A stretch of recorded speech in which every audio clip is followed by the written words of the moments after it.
What's up? I'm here with my man Lewis. What's up, everyone? YouTube Live sucks, so I'm taping this. Sorry I went up so late, but we want to record quickly. We just got out of the Universal panel. Focus features as well. And yeah, it was a little long, but they did step up and bring out talent and a lot of clips. And they started the show really with a bang. They brought out Christopher Nolan. Christopher Nolan started it off, and Nolan, I'm a Nolan fanboy. Sorry. Well, look, I respect the man like crazy. He didn't use the teleprompter. He was a total pro up there, and I was just blown away by him. He didn't need a prompter. He just went off on sort of how important cinema is to him, which we knew it was. Yeah. And I was impressed. And then he showed the footage of Oppenheimer, and I'm like, all right, this looks really intense, loud. Yeah. Maybe Oscar contender finally for him. We'll see. But I was impressed with it. Like when I first heard this movie, I'm like, but he talks about the stakes of what this movie means, and I was very impressed by the footage. Robert Downey Jr., really good cast. It was a really big way to start the show. And then they pivoted over. There was so much, it's hard to remember it all, and they don't let us write our notes on our phone. Yes. After that, they went into the Blumhouse? They went. Illumination, I think, was after that. Let's start with Illumination. What do you remember of that? They were obviously praising the Mario Brothers film. Huge success for Mario, and they revealed their new show, a new movie, Migration, which we've seen a teaser for. It was in front of Mario for me, about ducks. It looks cute. It looks good. I'm not an animation guy. I gotta be honest. I'm not gonna stand as a dad, like I'll take my kids. It looks fine. Right. It looks better than Secret Life of Pets, if I'm being honest. It looks less vignette-y and more like we're gonna have a story of a family migrating. It could be interesting. So good on them for trying something new instead of all IP. But yeah, birds poop. And then we went into that other animated film that looked DreamWorks. It was DreamWorks with the girl. The Ruby the Kraken. Yeah, moving on.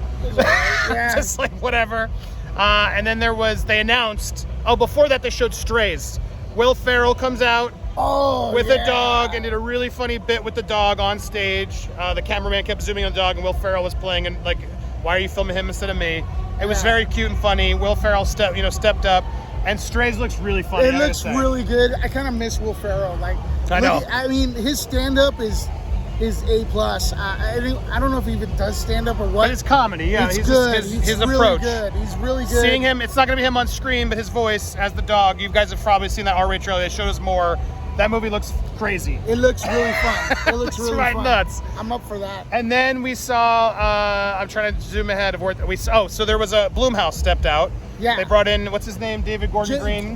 David Gordon Green and Jason Blum had a presentation. They talked about, the success of horror films and stuff, especially Halloween. That's what Jason Blum was talking about. And Jason Blum introduced David Gordon Green because David Gordon Green got Jason Blum a lot of money through the Halloween franchise. And now the next project is the big reveal, Exorcist Believer.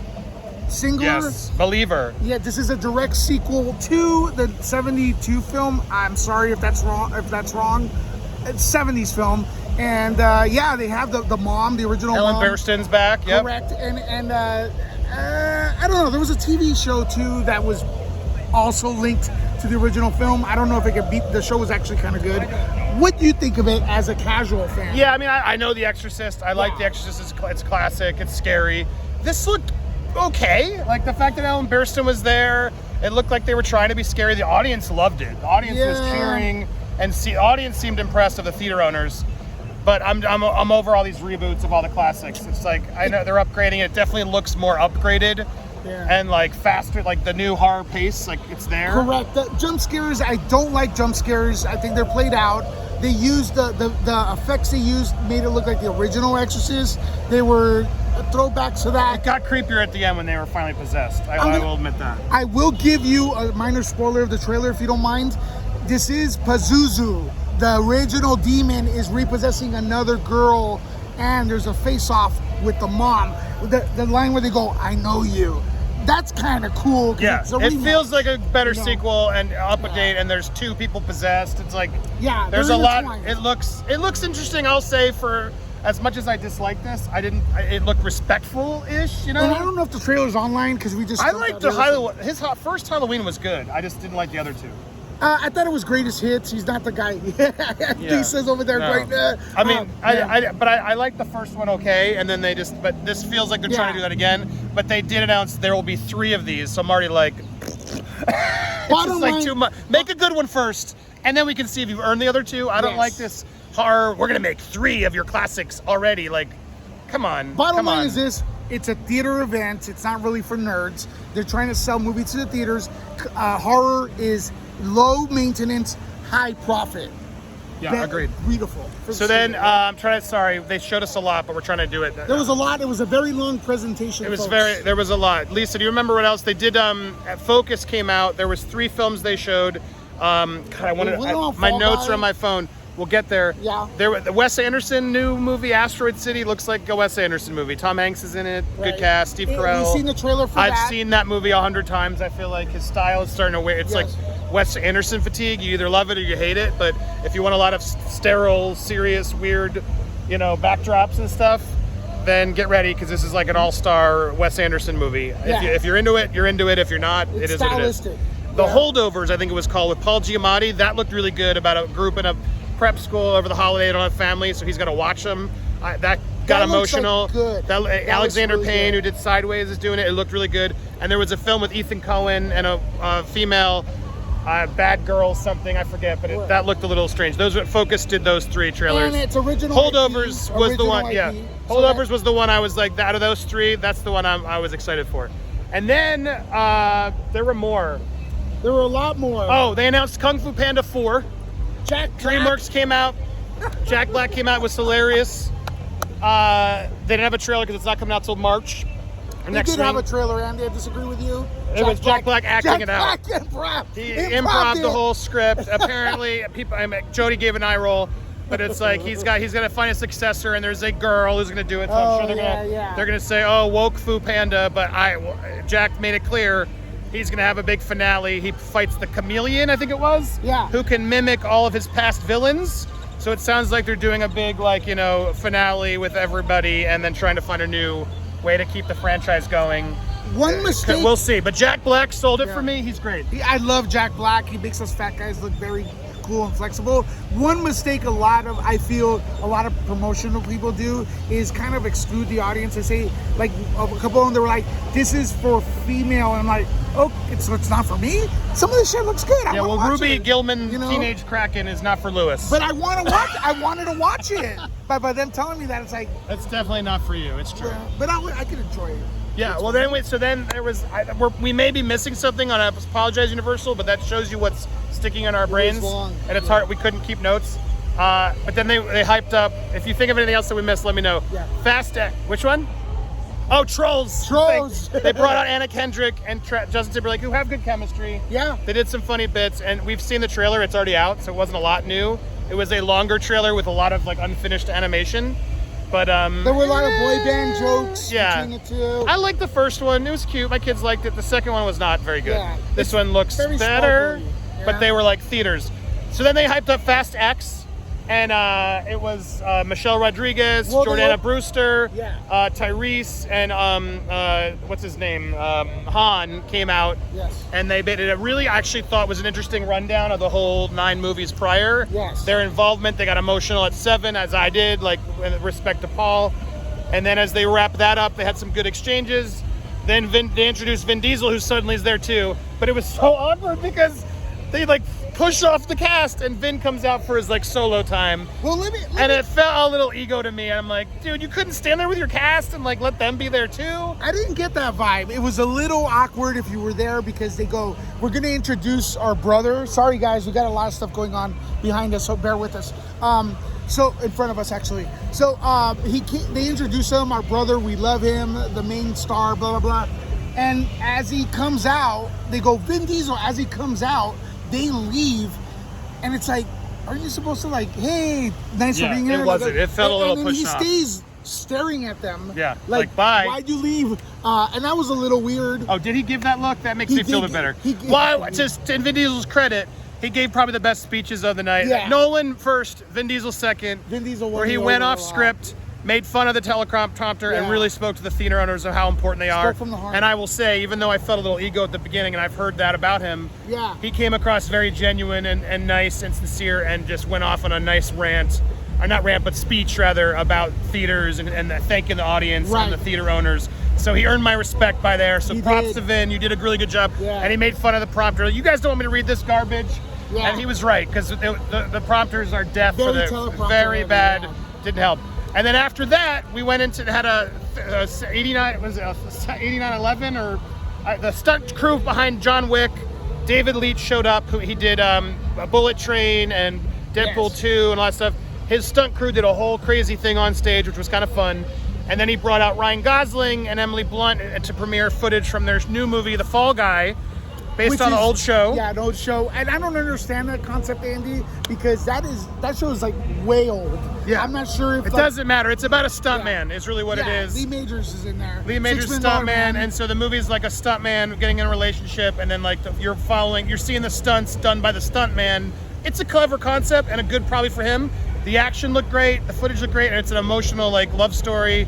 He leaves her, he's coming back to try to help her, and they showed a lot of footage. It's like and a comedy. It looked like a romantic Yeah, action comedy, yeah. and I like the two of them. They had good chemistry on stage, I gotta admit. I was impressed. It was interesting they didn't save Fast X for the end. They saved this after. It was strange. Maybe that was just a blocking thing. Yeah. But you'd think you would have ended on the Fast X footage, which, by the way, the Fast X footage was epic. He goes down the Hoover Dam. Like, there was some pretty insanely, if you want your crazy, silly Fast X footage, it's clearly going to be there. But it's also part one. Don't forget, guys. It's part one. It's probably going Is to end at the that fact. news that was broken? No, Okay, but they're not really saying that a lot because Yeah. I think they don't want to annoy the audience. But you'll be annoyed at the end, I'm sure, when it's like to be continued. Not me, because I'm not a fan. I don't care. But Yeah, but I will watch. I this liked one. it. It looked good. I will watch this one because I think Vin sold it well, and I liked what I saw. Yeah, it looked You know, better than I did Fast like Nine. It looked better than Fast Nine. Yeah. Michelle Rodriguez and Charlize Theron had a great hand-to-hand fight. It looked less CGI and more like they were focusing on good stuff. So Yes. I'll admit, Fast 10 impressed me a bit more than I thought it would. Fall Guy looked fun, good Yes. chemistry. And then I thought it was over, but no, they pulled out a surprise. And as a theater geek who has seen Wicked on stage, I've been very hesitant and worrisome about this doing this Live adaptation, action. live action. Yeah. But guys, I was blown away. I thought the footage looked great. I love the Broadway show. It's really good and emotional. I don't know if you even know what it is. Yeah. But like a absolutely. continuation of Wizard of Oz, really good music. It's very popular. Guys, this movie's gonna be huge. It just feels Huge. like Wizard of Oz mixed with the Broadway. They were showing us that they planted like thousands of tulips and like real set practical stuff. The sets looked incredible. Right. The performances looked incredible. Like we were seeing real tears and Right. chemistry, music. They can sing. I felt like, damn, they clearly know it, that they have a massive hit on their hands, and I would be shocked if this movie isn't a huge Christmas smash at the end of this year. Yeah. Again, it's a part one of two because they're spreading out the story because it's a long Broadway show, and I think they wisely were like, let's really invest in this, and thank God they did because it looks like the budget's going to be all over that screen. I got to say, for any of you Wicked people out there, get ready. It looks like John Chu is going to deliver a really stunning, special-looking movie, and the performance of the two actresses, Ariana Grande and I forget the other actress, it really looks like they're going to deliver what could be a really good adaptation of that show. Usually Broadway adaptations are very Hit and miss. but this one looks like they might be able to elevate it because it is it might defy gravity and actually deliver this. So I will say I was pleasantly surprised, and I thought that was a very good way to end because that's not out for a little Yeah. while. And they're still in production. I think it's next Christmas is when that's coming out or something, because they're only halfway through production. I feel like it was this Christmas. Is it there? I thought it was 2024. Either way, I think they're halfway through production, so I bet you it's still more time.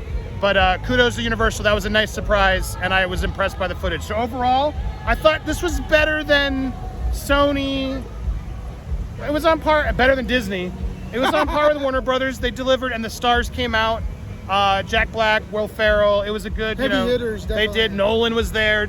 Yeah, I would say this was up with Warner Brothers as my two favorite panels for me. So overall thought. And also on Wicked, because you were like, oh my God, it looks like the costumes are like beyond beautiful. Like the costumes look like you're watching a classic movie on 8K.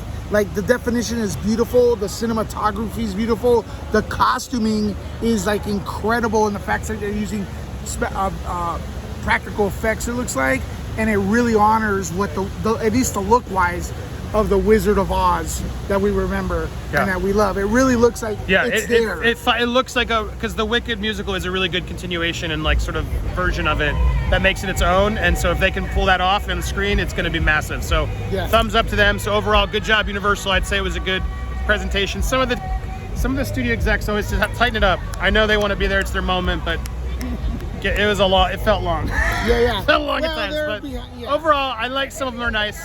Kudos overall, good presentation, and there you go. We'll be back tomorrow for Paramount, the last one here at CinemaCon here at Caesar's Palace in Las Vegas. We're gonna go party at the Transformers party. Thanks to my man Lewis. Go subscribe to Nuke the Fridge and Nerd Report. Hit the subscribe here to Movie World Plus, and thank you guys for watching all this coverage. And sorry we didn't get this live.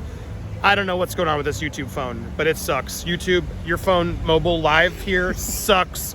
I did it on an Android, so it's not me, it's you. You suck. But you guys all rule. Love you guys. See you soon. Bye. Love you all.